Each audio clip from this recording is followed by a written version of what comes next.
Eh bien bonjour, bonsoir, j'espère que vous allez bien, c'est Flo. Aujourd'hui on se retrouve pour parler du résumé complet du chapitre 1139 de One Piece. Avant que la vidéo ne démarre, je vous le rappelle, si vous voulez soutenir la chaîne sur les prochaines vidéos, n'oubliez pas de vous abonner. Et donc c'est parti pour ce chapitre qui s'intitule Le Mangeur de Montagne.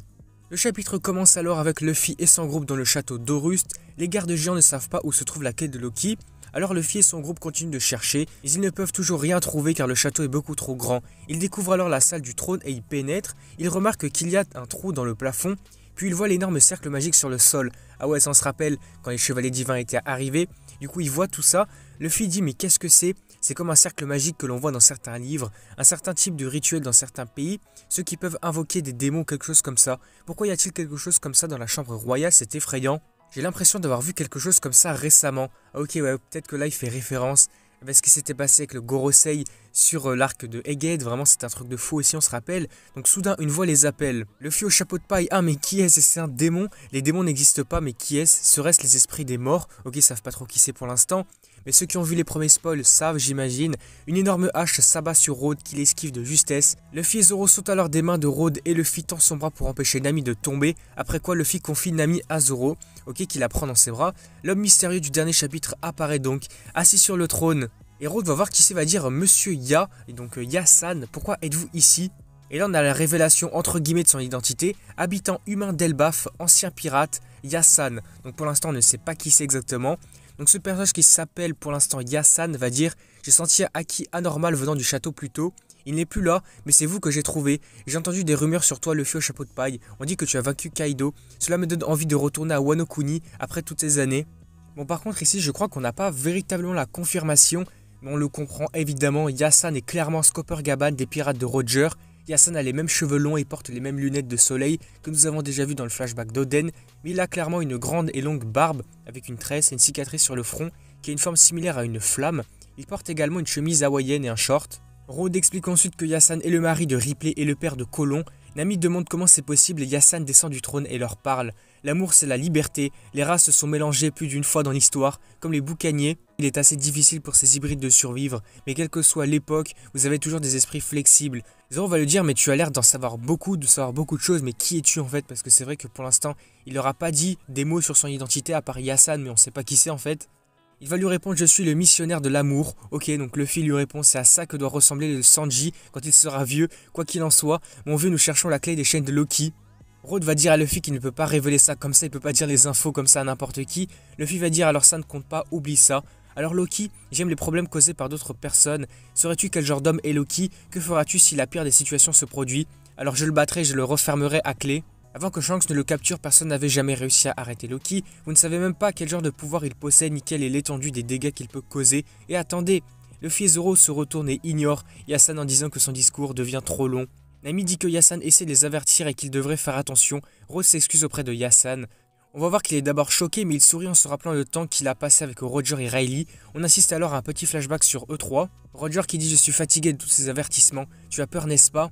Riley et Gaban vont lui dire ce n'est pas ce que tu nous avais dit. Si vous voulez m'arrêter, vous n'avez qu'à essayer. Nous disons qu'il est important de connaître les risques, Roger, espèce d'idiot. Et maintenant, au présent, Yasan va dire Road, pousse ce trône. Retour à la fête ensuite du village. Oimo parle de Yasan à Usopp et aux autres. Parmi les pirates de Roger, il y a 2 membres d'équipage qui sont exceptionnellement plus forts que les autres.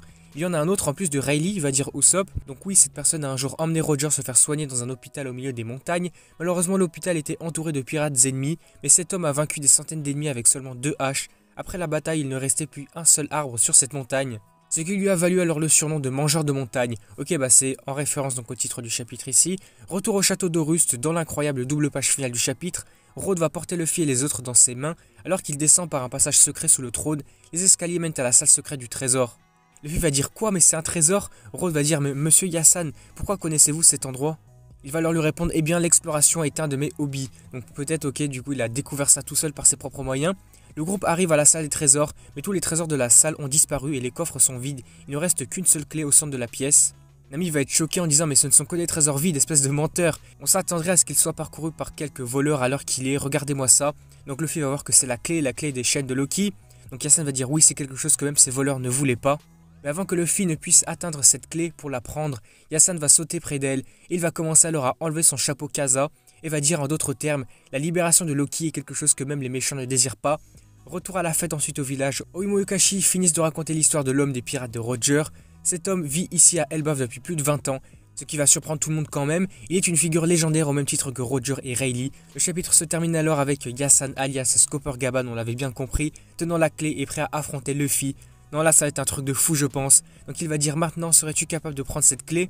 En parallèle on a Oimo et Kashi qui vont dire le bras gauche du roi des pirates. Et donc là on revient avec Scopper Gaban de l'autre côté. Prends-la moi si tu penses pouvoir le faire, si tu penses pouvoir me battre. Donc voilà, Scopper Gaban, fin du chapitre. On apprend qu'il y a la pause pour la semaine prochaine, parce que c'est vrai que ça faisait 4 semaines consécutives qu'on avait un chapitre, donc il fallait bien qu'Oda prenne une pause. Donc là ça va être le cas la semaine prochaine. On reprend avec le chapitre suivant, le 1140e, dans 2 semaines. Mais en résumé, le chapitre il est juste incroyable. Déjà la révélation de Scopper Gaban, c'était bel et bien ce personnage qu'on avait déjà vu à plusieurs reprises. Et surtout pour la suite, ça veut dire qu'on va avoir vraiment une confrontation, un duel entre Scopper Gaban et Luffy. Par contre ici je pense surtout que ça pourrait être une sorte de démonstration de force pour nous montrer qu'est-ce qu'il vaut actuellement. J'imagine pas qu'il y aurait une sorte de véritable confrontation entre les deux, je sais pas. En tout cas à la fin de ça j'imagine bien que Luffy va sûrement le battre et qu'il pourrait récupérer la clé pour libérer Loki. Et peut-être que donc ce sera à ce moment-là qu'il va découvrir que Loki a été attaqué, qu'il y a eu donc le frère de Shanks, etc. qui sont arrivés, les chevaliers divins. Ça pourrait être hyper intéressant pour la suite. Du coup, nous, on va s'arrêter là pour cette vidéo. J'espère qu'elle vous aura plu. Si c'est le cas, n'hésitez pas à liker, à commenter, à partager comme d'habitude. N'hésitez pas également à me faire part de vos avis, vos théories et vos attentes pour la suite dans les commentaires. Et puis surtout, n'oubliez pas de vous abonner à la chaîne, évidemment, pour soutenir et suivre les prochaines vidéos. Et du coup, moi, je vous dis à la prochaine.